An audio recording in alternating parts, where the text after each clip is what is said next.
आप देखना शुरू कर चुके हैं देश की रक्षा और सेना के हथियारों के बारे में सटीक जानकारी देने वाला शो युद्ध 3.0। ये रक्षा का सबसे सच्चा शो है जिसमें हम आपके लिए भारत की तीनों सेनाओं से जुड़ी पूरे हफ्ते की सबसे शानदार खबरें लेकर आते हैं। इस हफ्ते की सबसे बड़ी खबर भारतीय वायुसेना की ताकत से जुड़ी हुई है। देश में ही अब 5वीं पीढ़ी का लड़ाकू विमान तैयार होगा जो दुश्मन सेना को धोखा देकर उसके इलाके में हमला कर देगा।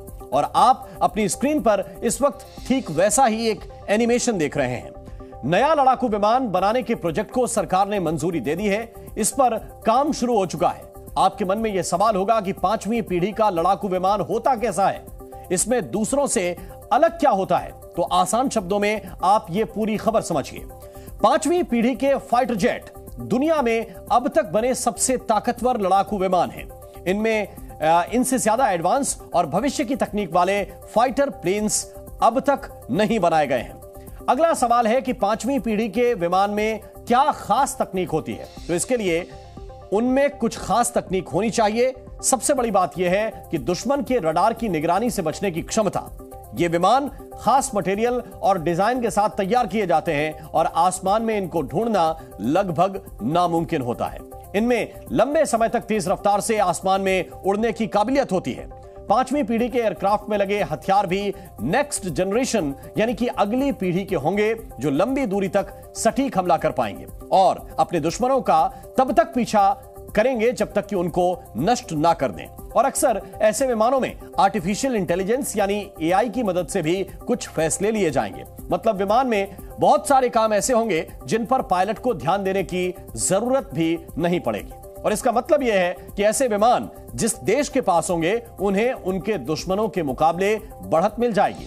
भारत में भविष्य के एयरक्राफ्ट बनाने के प्रोजेक्ट पर काम शुरू हो गया है और इस प्रोजेक्ट का नाम है एडवांस्ड मीडियम कॉम्बैट एयरक्राफ्ट। इसके तहत बने विमानों को भारतीय वायुसेना जल्द ही अपने बेड़े में शामिल करना चाहेगी। अगला सवाल है कि भारत में ऐसे विमान कब तक तैयार हो जाएंगे। तो इसका जवाब है कि अब से 2 साल बाद यानी 2026 में। सरकार का दावा है कि 5वीं पीढ़ी का पहला लड़ाकू विमान 2026 में रेडी हो जाएगा। प्रधानमंत्री मोदी खुद ये कह चुके हैं कि 2024 में चुनाव जीतकर वो तीसरी बार सरकार बनाएंगे और मोदी 3.0 में इंडियन एयरफोर्स को 5वीं पीढ़ी का एडवांस फाइटर जेट मिल जाएगा। हालांकि आगे भी इस पर काम जारी रहेगा और 2030 तक वायुसेना ये विमान शामिल करने लगेगी। तब आपको विश्व के पहले 5वीं पीढ़ी के फाइटर जेट की तस्वीरें दिखाते हैं। इसका नाम है F-22 और इसे अमेरिका ने साल 2005 में अपनी सेना में शामिल कर लिया था। अगले कुछ सालों में आपको भारत में भी ऐसा विमान दिखाई दे सकता है। 5वीं पीढ़ी के विमानों ने दुनिया में युद्ध लड़ने का तरीका कैसे बदल दिया, इसको बनाने में मुश्किलें क्या क्या हैं, इनसे जुड़े सवाल और जवाब पर हमने एक रिपोर्ट तैयार की है जिसे देखकर आप भी देश को ताकतवर बनाने वाली खबर के एक्सपर्ट बन जाएंगे। 5वीं पीढ़ी का यह फाइटर जेट आंखों से तो दिखाई देता है पर रडार इसका पता लगाने में फेल हो जाता है। आसमान में इसकी उड़ान का मुकाबला करने वाला कोई दूसरा फाइटर नहीं है। ये अमेरिका में बना 5वीं पीढ़ी का लड़ाकू विमान F-22 है। पहली नजर में देखें तो अमेरिका का फाइटर एयरक्राफ्ट और भारत में बनने वाले विमान का मॉडल एक जैसा दिखता है। डिजाइन में ये समानता इसलिए है क्योंकि ये दोनों ही फाइटर जेट रडार से लुक छिपकर उड़ सकते हैं। ऐसी काबिलियत वाला ये भारतीय वायुसेना का पहला विमान होगा। सरकार ने स्वदेशी फाइटर जेट को डिजाइन और डेवलप करने को हरी झंडी दे दी है। पिछले कुछ सालों में 5वीं पीढ़ी के लड़ाकू विमानों ने हवाई युद्ध के मायने बदल दिए हैं।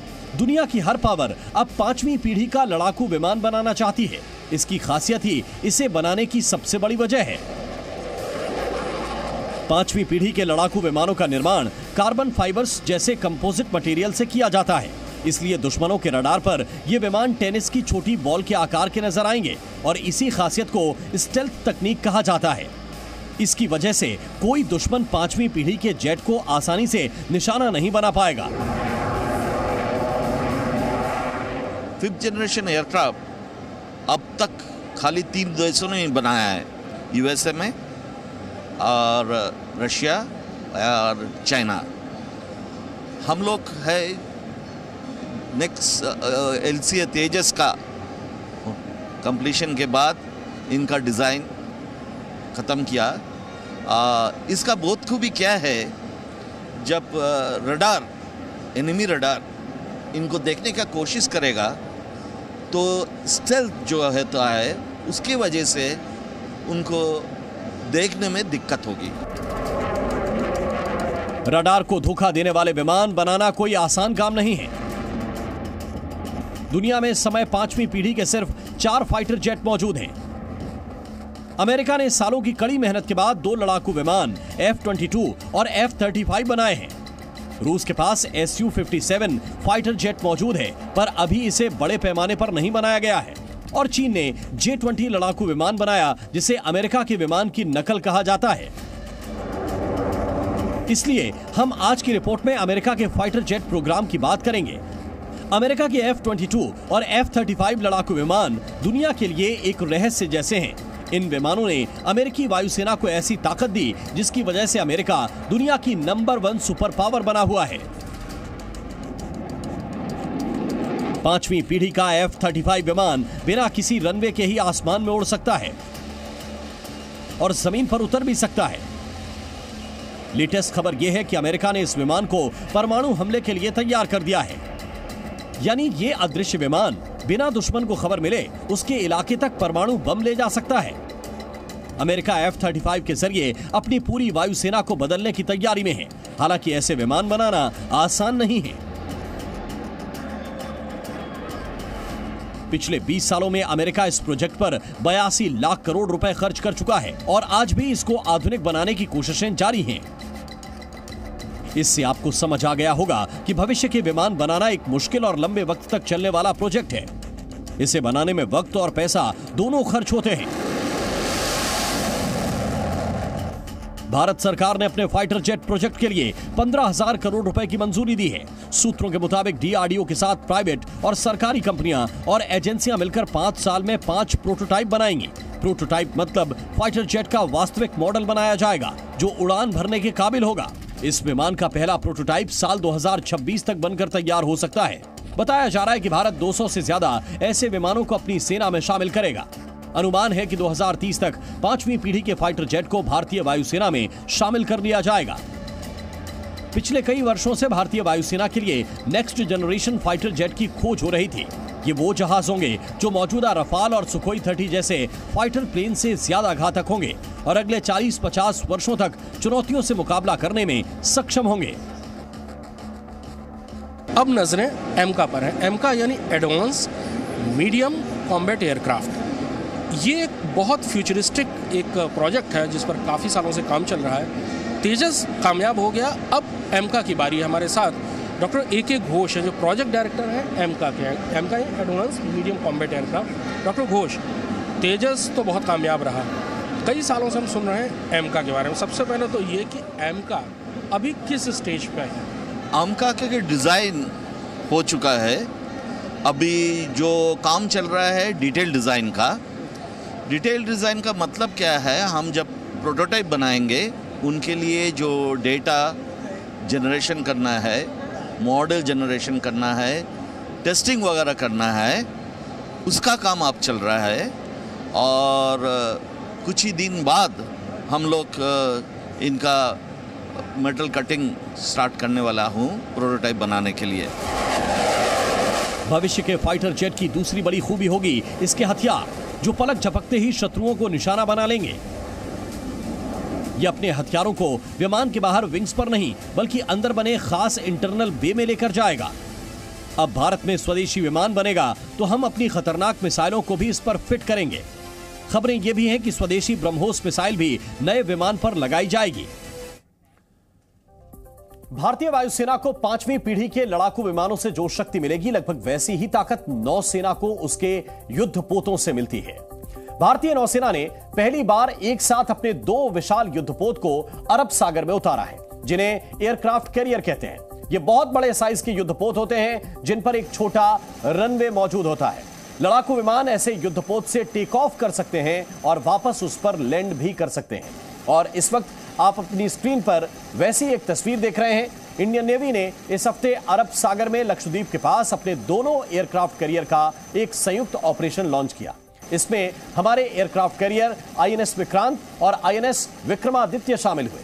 ये एक प्रकार का शक्ति प्रदर्शन है जिसे देखकर हिंद महासागर और अरब सागर में मौजूद हमारे दोस्तों और दुश्मनों को पक्की खबर मिल गई होगी। समंदर में ऐसे ऑपरेशन का मतलब क्या होता है और ऐसा करके भारतीय नौसेना क्या मैसेज भेजना चाहती है, इसे आपको समझाने के लिए हमारे रिपोर्टर कृष्ण मोहन मिश्रा नौसेना के एयरक्राफ्ट कैरियर आईएनएस विक्रमादित्य पर पहुंचे और वहीं से आपके लिए उन्होंने एक रिपोर्ट तैयार की है।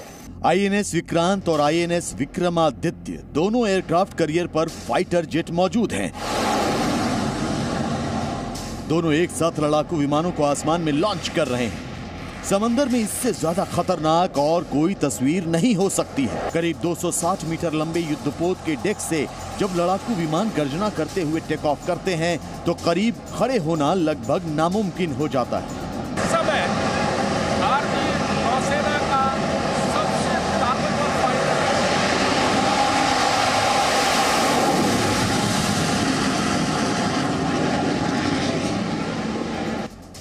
अरब सागर में इंडियन नेवी के इस मेगा ऑपरेशन का मैसेज एकदम क्लियर है।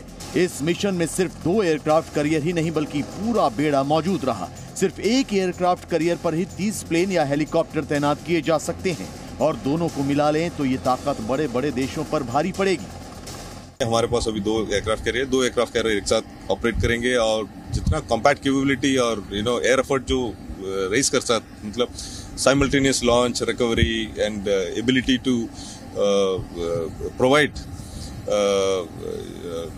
aircraft in the air at the same time, ये सब दिखाता है कि कितना combat capability प्रोजेक्ट कर सकते हैं। एयरक्राफ्ट कैरियर और खासतौर पर ट्विन कैरियर ऑपरेशंस बहुत ही जटिल होते हैं क्योंकि दोनों एयरक्राफ्ट कैरियर साथ में चल भी रहे हैं और उनसे एयर ऑपरेशंस हो भी रहे हैं, लेकिन सबसे ज्यादा इफेक्टिव होते हैं। आप अंदाजा लगाइए कि 2 एयरक्राफ्ट कैरियर अगर चल रहे हैं और उनसे एक साथ 40 फाइटर जेट टेक ऑफ कर रहे हो तो वो कितनी बड़ी ताकत होती है और दुश्मन के लिए कितने नुकसानदेह साबित हो सकते हैं। अरब सागर में भारतीय नौसेना की मौजूदगी पूरी दुनिया के व्यापारिक जहाजों को एक तरह से सांत्वना देती है, उनको एक हौसला देती है कि अगर उनके ऊपर किसी भी किस्म का हमला होता है तो भारतीय नौसेना उनकी मदद के लिए तुरंत पहुंचेगी। और पिछले 3 महीने में भारतीय नौसेना ने इस बात को कई बार साबित भी किया है। भारतीय नौसेना ने एक साथ 2 विमान वाहक जहाजों का ऑपरेशन क्यों अंजाम दिया, ये समझिए। इसकी टाइमिंग और लोकेशन दोनों महत्वपूर्ण है। भारतीय नौसेना के पास अरब सागर में 2 गुनी ताकत मौजूद है। ये समुद्री लुटेरों और व्यापारिक जहाजों पर हमला करने वालों के लिए भी चेतावनी है। एक एयरक्राफ्ट कैरियर सैकड़ों किलोमीटर की रेंज में निगरानी या हमले कर सकता है। यानी अब अरब सागर या हिंद महासागर के किसी भी इलाके में भारत अपनी ताकत दिखाने की क्षमता रखता है और सबसे बड़ा खतरा चीन के लिए है। अरब सागर में लक्षद्वीप के पास भारत ने ऑपरेशन शुरू किया और उसके करीब मालदीव में चीन को अब चुनौती मिलने वाली है। कुल मिलाकर कहें तो भारतीय नौसेना के 45,000 टन वजनी ये जहाज भारत के दुश्मनों के लिए डेंजरस न्यूज और दोस्तों के लिए गर्व की खबर है।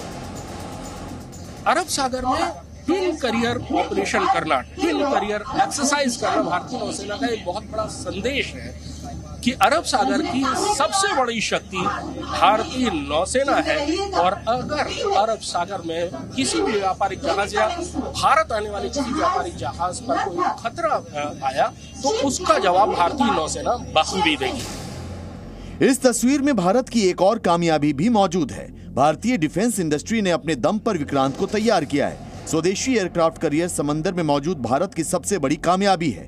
दुनिया में गिनती के देश हैं जिनके पास ऐसा युद्धपोत बनाने की क्षमता है। इसके करीब मौजूद दूसरा एयरक्राफ्ट कैरियर विक्रमादित्य है जिसे भारतीय नौसेना ने रूस से खरीदा, पर अब विदेश से खरीदने का युग समाप्त हो गया है और स्वदेश में तैयार करने का वक्त आ गया है। एयरक्राफ्ट कैरियर समुद्र में किसी भी देश की एक ऐसी शक्ति बन जाता है जिसको कहीं भी ले जाया जा सकता है। किसी भी एयरक्राफ्ट कैरियर किसी भी विकसित देश की नौसेना के लिए बहुत महत्वपूर्ण होता है। भारतीय नौसेना ने आईएनएस विक्रमादित्य को 2014 में भारतीय नौसेना में भारत में शामिल किया था। उससे पहले 2013 में रूस ने इसको भारत को सौंपा था। लेकिन दूसरा एयरक्राफ्ट कैरियर स्वदेशी एयरक्राफ्ट कैरियर है INS विक्रांत, जो कि देश में बना हुआ पहला एयरक्राफ्ट कैरियर है। दोनों ही एयरक्राफ्ट कैरियर लगभग 45,000 टन वजनी है और इनमें 30 से ज्यादा एयरक्राफ्ट रखने की सुविधा है, जिसमें फाइटर एयरक्राफ्ट के अलावा हेलीकॉप्टर्स भी रखे जा सकते हैं। अभी भारतीय नौसेना के पास फाइटर जेट्स के तौर पर केवल MiG-29K है, जो कि पिछले दशक में भारतीय नौसेना में शामिल हुआ था। हालांकि अब भारतीय नौसेना अपने लिए नए फाइटर जेट का चुनाव कर चुकी है और वो रफाल का नौसैनिक संस्करण होगा, जिसको भारतीय नौसेना के भविष्य के फाइटर के तौर पर रखा जाएगा। इस हफ्ते समंदर में भारत को एक और कामयाबी मिली है। भारतीय नौसेना ने सुदूर लक्षद्वीप में अपना सबसे नया नौसैनिक बेस INS जटायु बनाकर पूरे हिंद महासागर क्षेत्र में अपनी ताकतवर मौजूदगी की घोषणा कर दी है। लक्षद्वीप की भौगोलिक स्थिति नौसेना को शानदार रणनीतिक बढ़त देती है और यहाँ मौजूद कोई भी नौसैनिक बेस पूरे हिंद महासागर क्षेत्र पर दबाव बना सकता है। नाम भी हमने रखा है INS जटायु। वो एक हिस्टोरिक नाम है। आपको पता है कि जटायु ने क्या काम किया था इन रामायण। तो उन्होंने सबसे पहले फर्स्ट रिस्पॉन्डर की तरफ से उन्होंने एक्शन लिया कि सीता जी को बचाने के लिए, और दूसरा ये उन्होंने सिचुएशनल अवेयरनेस भी प्रोवाइड किया था राम जी को कि क्या हुआ था और क्या क्या सिचुएशन था उस समय। तो अभी ये जब हम INS जटायु को कमीशन करेंगे वो सेम काम करेंगे, मतलब वो selfless service in service of the nation. INS Jatayu की भविष्य की परियोजनाएं शुरू हो चुकी हैं। अभी मिनिकॉय में एक एयरपोर्ट बनाया जाएगा, जो कि दोनों इस्तेमाल आएगा। सैनिक इस्तेमाल के अलावा उसमें नागरिक इस्तेमाल भी होगा, क्योंकि यहाँ पर टूरिज्म की भी बहुत ज़्यादा संभावनाएं हैं। यहाँ पर INS जटायु में रडार स्टेशन लगाए जाएंगे, बड़े रडार लगाए जाएंगे, क्योंकि इस जगह से हिंद महासागर में होने वाली हर हलचल पर बहुत अच्छे से नजर रखी जा सकती है, चाहे वो मालदीव्स में हो या उससे भी दूर हिंद महासागर के किसी भी और इलाके में।